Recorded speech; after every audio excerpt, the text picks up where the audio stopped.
presidents made mistakes, that we accept responsibility for policies that led to the hollowing out of manufacturing, the offshoring of jobs, that led up to the piling up of wealth in places like Silicon Valley, Seattle, and New York, with total indifference to places like Paintsville, Kentucky, Warren, Ohio, Johnstown, Pennsylvania. Acknowledge that the system was broken.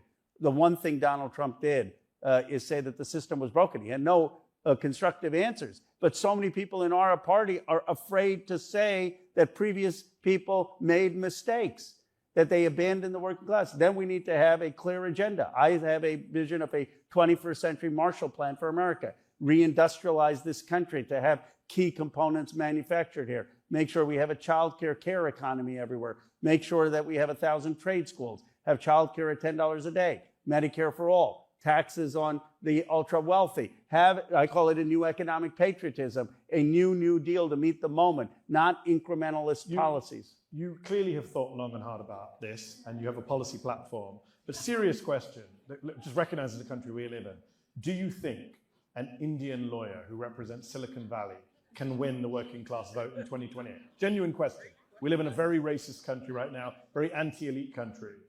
Where do you see, just taking Lili's question about winning working class vote, not just the party, but you personally, you go to those areas. I know you do. You go visit a lot of these. What kind of reception do you get? When I was 18 years old, Indian American of Hindu faith, growing up in Bucks County, Pennsylvania. Actually, I was 21 by this time. I interned, 22, 23. I interned for Kathleen Kennedy Townsend. She was the lieutenant governor of Maryland.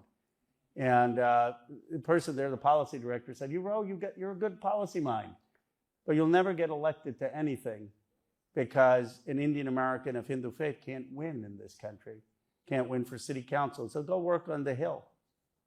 Well, today, an Indian American of Hindu faith represents a district that has 1/3 of our stock market of $18 trillion. This country is a enormously open country to possibility. And I fundamentally... I don't know what's happening. But... there may be reasons I don't run. There may be reasons I don't win. I don't think my religion or my race will be the reason for either outcome. I feel like we're about to announce your campaign and confetti is falling from the sky. Now, there'd be much more confetti. This would be a terrible drop. That would be terrible. That would be a failed launch. Gentlemen here, sorry, let's zoom through. We're running out of time. Yeah, one quick question. So oftentimes on the media and social media and things like that, we see that and we hear that Trump is following Hitler's playbook. Now, if that's the case, how far along are we in that playbook?